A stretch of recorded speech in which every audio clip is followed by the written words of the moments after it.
اور سالی کے غیر ضروری تعلقات۔ میری بڑی بہن کے شوہر بیرون ملک میں ہیں، تقریباً 3-4 سال ہو گئے ہیں، ان کا کوئی بھی کام ہوتا ہے تو میرے شوہر سے کرواتی ہے، یعنی میری بڑی بہن کے شوہر، یعنی ان کی بہن ان کے شوہر سے جو بھی کام ہو گھر داری کا وہ کرواتی ہیں۔ کبھی خود بھی ان کے ساتھ چلی جاتی ہیں، پہلے میں نے کچھ نہیں کہا لیکن بعد میں مجھے کھٹکا ہوا تو میں نے اس سے منع کر دیا، لیکن اس کے باوجود یہ سلسلہ جاری رہا۔ کئی دفعہ میری شوہر سے لڑائی بھی ہوئی اس بارے میں، مگر وہ بولتے ہیں کہ ہمارا دل صاف ہے۔ اب میں بہت پریشان ہو گئی، مجھے کیا کرنا چاہیے؟ آپ نے غلطی کی ہے، کتنا بھی دل صاف ہو، سالی نامحرم ہے، بھابھی نامحرم ہے، ان کے ساتھ بے تکلف ہونا، ہا ہا ہو ہی گپیں لگانا، ان کے ساتھ شاپنگ کے لیے بازار میں جانا حرام ہے، ناجائز ہے، اسلام نے پابندی لگائی ہے۔ اس بحث میں اسلام آپ کو پڑھنے کی اجازت ہی نہیں دیتا کہ آپ کی نیت کیا ہے۔ یہ غیر مسلموں کے مسائل ہیں، وہ لوگ کیا کرتے ہیں، ایکچولی ہمارا دل صاف ہے اور ایکچولی کچھ نہیں ہوتا، یہ تو بھابھی تو بہن کی طرح ہوتی ہے اور سالی تو آدھی گھر والی ہوتی ہے وغیرہ وغیرہ۔ تو ان کا کلچر دیکھیں آپ کیا ہو چکا ہے، برباد ہو چکا ہے، گھروں میں کتنی بدکاریاں ہو رہی ہیں۔ تو اللہ تعالیٰ نے جب قرآن میں پابندی لگا دی کہ تمہاری بیوی ہے، اس کی بہن سے، وہ بہن تم سے پردہ فرض ہے، تو آپ کیوں اس سے فری ہو رہے ہیں؟ تو جب آپ کے شوہر آپ کے سالی جو ہے نا اس سے بے تکلف ہو رہے تھے، آپ کو ان کو ڈرانا چاہیے تھا اللہ کے عذاب سے۔ مرد یہ گڑبڑ کر رہے ہوتے ہیں کہ ہمارا دل صاف ہے، آپ بولیں بھائی آپ کا دل صاف ہے یا نہیں ہے، آپ کوئی فرشتے نہیں ہیں، آپ کی شادی مجھ سے ہوئی ہے، میری بہن سے نہیں ہوئی، اور اپنی بہن کو بھی سیدھا کر دیں کہ تم کیوں اس سے فری ہو، کہ میرے شوہر سے تم کیوں فری ہو رہی ہو۔ تو یہ بحث ہی غلط ہے کہ دل صاف ہے یا خراب ہے، اسلام نے بیسک پر ہی پابندی لگا دی ہے۔ تو بھابھی پر بھی لازم ہے کہ وہ دیور سے پردہ کرے۔ الحمدللہ میں نعمت کے طور پہ بیان کر رہا ہوں، شو مارنے کے لیے نہیں، میں اس لیے بیان کر رہا ہوں کہ لوگ کہتے ہیں کہ یہ آج کل ممکن ہی نہیں ہے جوائنٹ فیملی میں پردہ۔ تو ہم 4 بھائی ہم گھر میں اکٹھے رہتے تھے، ہمارے والد صاحب کا گھر تھا، 200 گز کا گھر تھا، کوئی یہ بھی نہیں کہ 1000 گز کا کوئی بنگلہ ہو، 200 گز کے گھر میں ہم 4 بھائی اور 4 کی زوجات بھی رہتی تھی۔ اللہ کا شکر ہے ہم نے کبھی ہماری بھابھی ہمارے سامنے نہیں آ کے بیٹھی، ہم رہے ہیں، کئی سال اکٹھے رہے ہیں، بھابھی ہم سے پردہ کرتی تھی، میری زوجہ میرے بھائیوں سے پردہ کرتی ہیں، حالانکہ ہم سب بھائی بے تکلف ہیں، لیکن ایسا الحمدللہ نہیں ہوتا تھا، اب بھی نہیں ہوتا کہ بیٹھے ہوئے اور جناب فری ہو رہے ہیں، بھابھی سامنے آ کے بیٹھ گئی اور گپے مار رہے ہیں۔ ہمیں تو حیرانگی ہوتی ہے یہ گھروں میں کیا ماحول چل رہا ہے، کیا بیہودگی والا ماحول ہے۔ تو بالکل غلط ہے، اس کو ٹھیک ہے، میں نہیں کہہ رہا کہ سارے غلط ہیں، کوئی بھابھی دیور سے بے تکلف ہو رہی ہے تو اس کی نیت خراب ہے، میں نیتوں پہ ڈاکے نہیں ڈال رہا، نہ میں شبہ کر رہا ہوں، لیکن اسلام نے ایک ضابطہ اصول بیان کر دیا ہے کہ نامحرم از نامحرم۔ آپ کی بہن ہے اس سے بے تکلف ہوں، اپنی خالہ سے پھپھی سے بے تکلف ہوں، اپنی بھانجی سے، بیٹی سے، سوتیلی بیٹی سے، یہ آپ کی بیٹیاں ہیں، پوتیاں، نواسیاں، یہ آپ کی اولادیں ہیں، اس کے علاوہ آپ کسی عورت سے فری نہیں ہو سکتے، ہاں ہاں ہو نہیں کر سکتے۔ ممکن ہے لوگ کہیں مفتی صاحب آپ بھی تو سما ٹی وی پہ فری ہو رہے تھے، وہ بہت لوگوں نے اعتراض کیا نا، تو میں جس سے جو میرا انٹرویو لے رہی تھی نا سما ٹیلی ویژن پہ، وہ میرے سامنے نہیں تھی اور مجھے نہیں پتا تھا انہوں نے دوپٹہ لیا ہوا کہ نہیں لیا ہوا، میرے سامنے ایک موٹی موٹی مونچھوں والا آدمی بیٹھا ہوا تھا، تو اس لیے اس کو یہ کہنا کہ سامنے بیٹھ کے کسی لڑکی سے فری ہو رہا ہوں، یہ الزام غلط ہے۔ تو بہرحال آپ کو چاہیے اب آپ اپنے شوہر کو پابندی لگا دیں، بولیں یہ چیزیں میں برداشت نہیں کروں گی، آپ جتنے بھی نیک ہیں آپ کو میری بہن سے فری ہونے کی اجازت نہیں، اور اپنی بہن کے بھی اسکرو تھوڑے ٹائٹ کریں، آپ اس کی شادی کروائیں تاکہ اپنے گھر میں جائے اور یہ فساد نہ بچائے۔ آپ کیا شادی شدہ یا کنواری ہوئی سالی سے اگر ریلیشن ہو جائے تو اس سے نکاح ٹوٹ جاتا ہے؟ دیکھو سالی سے ریلیشن حرام ہے، بہت بڑا جرم ہے، وجہ اس کی یہ ہے کہ اس سے نکاح جب حرام اللہ نے کر دیا تو زنا تو اور زیادہ حرام ہے، لیکن اس سے نکاح نہیں ٹوٹتا۔ اگر کوئی خدا نخواستہ سالی سے کسی کا ریلیشن ہو جائے تو بیوی سے نکاح خراب نہیں ہوئی۔ بیوی سے نکاح جب خراب ہوتا ہے جب بیوی کی ماں سے یا بیوی کی پہلے شوہر سے کوئی بیٹی تھی اس سے اگر اللہ نہ کرے کوئی ریلیشن ہو جائے، یا بیوی کا ریلیشن ہو جائے شوہر کے باپ سے، یا شوہر کا کوئی پہلی بیوی سے بیٹا ہے اس سے، تو پھر میاں بیوی کا ریلیشن خراب ہو جاتا ہے۔ لیکن آج کل یہ بے پردگی کی وجہ سے یہ عذاب ہو رہا ہے، سالی پر لازم ہے کہ وہ اپنے بہنوئی سے پردہ کرے، وہ ملے گا۔ یہ نہیں ہوتا کہ کوئی بھی آئے اور ایک واقعہ سناؤں آپ کو بہت مزہ آئے گا، یہ نام سے جانے دیں کوئی حرج نہیں ہے۔ ایک بندہ آیا میرے پاس جب میں رابی پیرزادہ سے نہیں ملا تھا لاہور میں، رابی پیرزادہ نام ہے نا، رابعہ پیرزادہ، وہ جو ایکٹر تھیں پہلے پھر توبہ کر لی انہوں نے، دیندار بن گئی۔ لاہور میں میری ملاقات ہوئی، میں جب آیا تو عثمان نے مجھے بتایا کہ ایک بندہ ملنا چاہ رہا ہے آپ سے۔ اچھا، بندے کے میرا شکل کا مذاق اڑانا مقصد نہیں ہے اس کا، لیکن بات ہی ایسی ہو گئی، بندہ بلیک اتنا کہ شاید اندھیرے میں نظر نہ آئے، وہ بات اس نے ایسی کی نا، اب دیکھو باریک، نہ ایجوکیشن، کچھ بھی نہیں۔ اچھا اب کیا ہوا ہے کہ بھائی ہم سے تو اچھا ہی ہوگا، ہماری اعمال کے لحاظ سے ہم سے اچھا ہی ہوگا, میرا مذاق اڑانا مقصد ہوگا, وہ ملنا چاہ رہا ہے, میں ایک دفعہ مل لیا پھر دوبارہ. عثمان نے بتایا کہ میں نے کہا اس سے پوچھو اس کو کام کیا ہے, کیوں بار بار مل رہے ہیں؟ کہتے ہیں وہ یہ کہہ رہے کہ میں رابی پیرزادہ کے لیے میرا نکاح کا پیغام آپ کے میری وہاں شادی کر. میں نے کہا بھائی اس کو بولو, مجھے نہیں پتا وہ میرڈ ہے ان میرڈ ہے, ہو سکتا ہے میرڈ ہو, مجھے تو اس کی تحقیق نہیں ہے. دوسری بات یہ کہ میرا اتنا ظرف نہیں ہے کہ میں آپ کا پیغام, میں نے کہا کوئی ڈیزائننگ آپس میں نے کہا آپ کو کھول کے دوبارہ جوڑنا پڑے گا, ریپیئرنگ سے آپ اس کے قابل نہیں بنو گے. ریپیئرنگ سے نہیں, ریپیئرنگ بھی ہوگی نا, آپ بیوٹی پارلر میں کتنی بھی ریپیئرنگ تیزاب سے نہا لو آپ. تو میں نے کہا بھائی آپ کو نا اس کو ان کو بتاؤ کھول کے دوبارہ جوڑنا پڑے گا. اور جو عام مشینیں ہوتی ہیں کھل کے جڑ جاتی ہیں, انسان ایک دفعہ کھل گیا نا جڑتا نہیں. ریپیئرنگ والا میں نے کہا حساب کتاب نہیں ہے, تیزاب سے نہا لو شاید کچھ. تو میں نے کہا یار کچھ جوڑ کی بات کرو یار, کچھ بیچارہ تھا بھی غریب. مقصد مذاق اڑانا نہیں ہے کسی کا, اور آپ کو کیا پتا میں کس کی بات کر رہا ہوں, غیبت بھی نہیں ہے, کسی کو کیا پتا. قصہ بھی اس وقت کا ہے جب میں وہاں ملاقات کر کے آیا تھا. تو اب وہ کہے کہ یار دیکھو رابی پیرزادہ میں اتنا تکبر ہے, میں بھی تو مسلمان ہوں, میں نے پیغام بھیجا, تو یہ بات صحیح ہوگی؟ بھائی اسلام نے کہا ہے کہ جہاں بھی نکاح ہو لڑکا لڑکی کے جوڑ کا ہونا چاہیے, تبھی زندگی اچھی اور کامیاب گزرتی, ورنہ گزرتی نہیں ہے. تو اب یہ جو میں نے بتایا نا طلاق یافتہ خاتون نے گاڑی روک کے شکریہ ادا کیا, وجہ کیا ہے کہ ان کو ان کے اسٹینڈرڈ کا رشتہ مل گیا, تبھی شکریہ ادا کیا, خوش زندگی گزر رہی. ورنہ وہ کہتی مجھے پھنسوا دیا دوسری کے چکر میں, یہ کہتی نا. تو ایسی بہت ساری خواتین ہیں.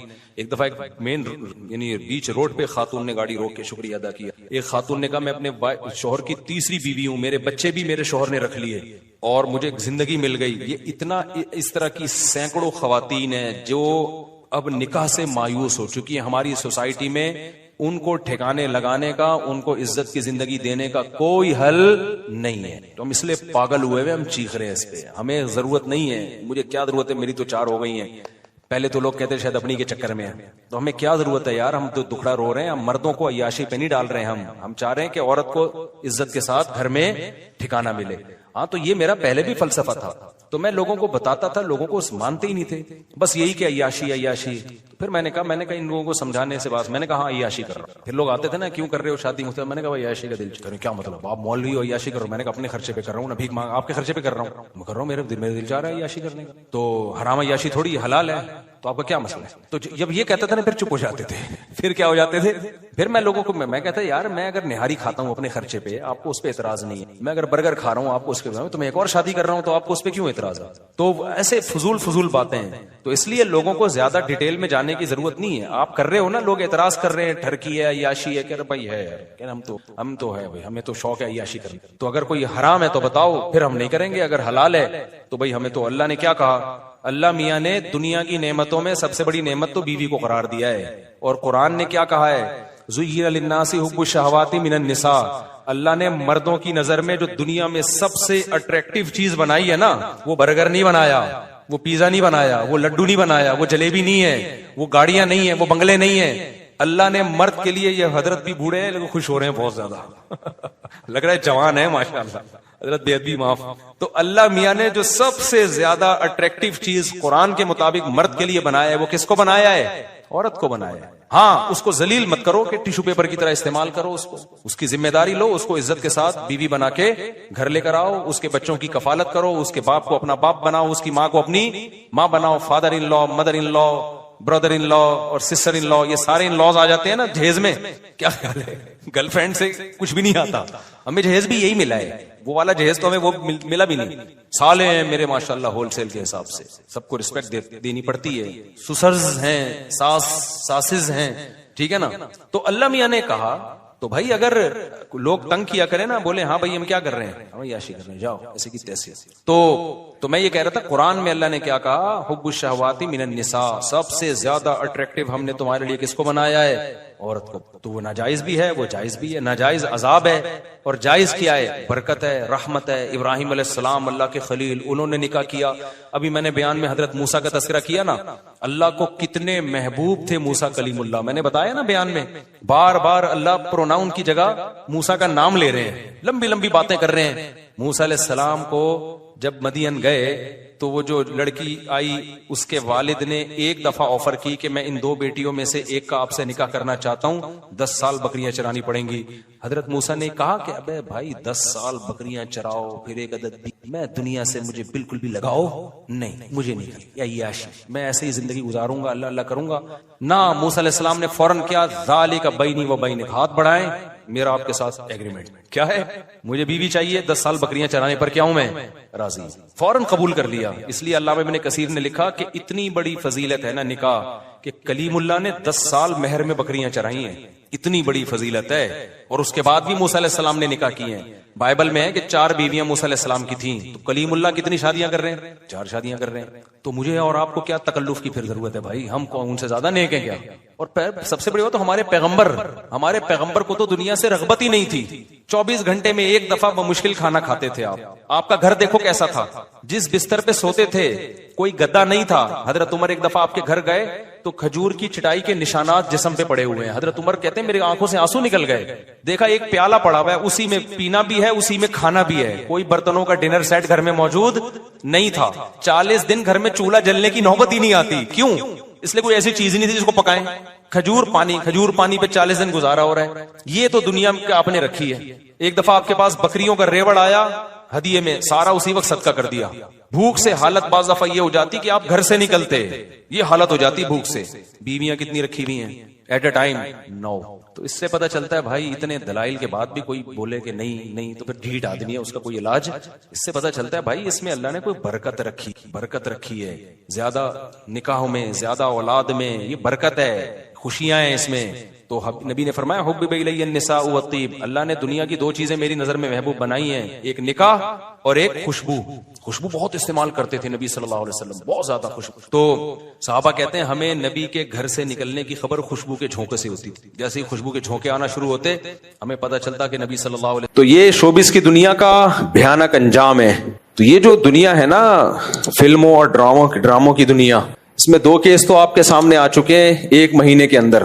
2 اداکاراؤں کی موت ہوئی ہے اور دونوں کی لاش میں بدبو سے پتہ چلا کہ مر گئی ہیں۔ اس سے پتہ چلتا ہے دین کو چھوڑنے کے بعد انسان کے ہاں رشتوں کی کوئی ویلیو نہیں رہتی، صرف مادی رشتوں کی ویلیو ہے، پیسہ پیسہ پیسہ۔ یہ کتنی بڑی تباہی ہے۔ ایک اداکارہ کی لاش 9 مہینے بعد مل رہی ہے، اس کے ابا کہہ رہے ہیں کہ مجھے اس سے کوئی لینا دینا نہیں ہے۔ میڈیا نے اس کے ابا پہ اتنا دباؤ ڈالا، میڈیا نے کیوں دباؤ ڈالا؟ اس لیے کہ بہت سارے ایکٹر لوگ اور ایکٹریسز ان کی اوقات سامنے آ رہی تھی کہ ان کے ہاں یہ ریلیشن کی یہ حیثیت ہے۔ ظاہر ہے جو شوبز کی دنیا کے لوگ ہیں انہوں نے اپنا پروفیشن بھی تو بچانا ہے نا، تو اس لیے ابا اماں پہ دباؤ ڈال کے ان کو اگلوایا گیا کہ ہاں جی ہماری بیٹی ہے۔ اور کچھ لوگ کہہ رہے تھے یہ باپ اور ماں کا بیٹی سے ایسا رشتہ نہیں ہونا چاہیے۔ بھائی بیٹی کا ماں باپ سے کوئی رشتہ نہیں تھا، یہ اس کی علامت ہے۔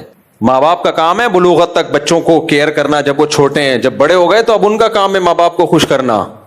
لیکن ہمارے ہاں بچوں کے حقوق آج کل ماں باپ سے زیادہ چل رہے ہیں۔ نوجوان نسل کو خوش کرنے کے لیے نا ان کو اپنے باپ کا بھی باپ بنایا جا رہا ہے، اور یہ سارا سیٹ اپ چل رہا ہے سوسائٹی میں۔ نوجوان لوگ اس سے خوش ہوتے ہیں، جب ان کو ماں باپ کے حقوق بتائے جائیں تو ٹینشن میں آتے ہیں۔ تو ان کو تو وہ اسکالر اچھا لگتا ہے جو ان کو بالکل آزاد کر دے، مادر پدر آزاد کر دے۔ تو یہ شوبز کی دنیا کا بھیانک انجام ہے کہ آپس کی ریلیشن ختم۔ باقی گلوکار کے ساتھ جو آپ بتا رہے ہیں وہ میں کسی کی ذاتی زندگی کے بارے میں کچھ نہیں کہہ سکتا کہ کیا مجبوری تھی یا کیا تھا۔ بعض دفعہ کانٹریکٹ سائن کیا ہوتا ہے وہ مجبوری بھی ہوتی ہے، وہ جو آپ نے ایگریمنٹ کیا ہوتا ہے وہ پھر آپ کو کسی کی موت پہ پیچھے ہٹنے نہیں دیتے ہیں، کہ وہ کہتے ہیں آپ نے کانٹریکٹ سائن کیا ورنہ آپ کو بھاری جرمانہ دینا پڑے گا۔ وہ کسی کی پرسنل چیزوں میں نہیں پڑتا، لیکن جنرلی ایک اصول بیان کر رہا ہوں کہ شوبز کی دنیا اصل میں مذہب سے بغاوت کی دنیا ہے۔ تو مذہب سے بغاوت جہاں بھی ہوگی انسانیت کا جنازہ اٹھے گا، وہاں پہ انسانیت نہیں رہے گی۔ انسانیت کا بس کچھ چند ڈائلاگ رہ جائیں گے، انسانیت ختم ہو جائے گی۔ تو یہ شوبز کی دنیا کا بھیانک انجام ہے۔ تو یہ جو دنیا ہے نا فلموں اور ڈراموں کی دنیا، اس میں 2 کیس تو آپ کے سامنے آ چکے ہیں 1 مہینے کے اندر۔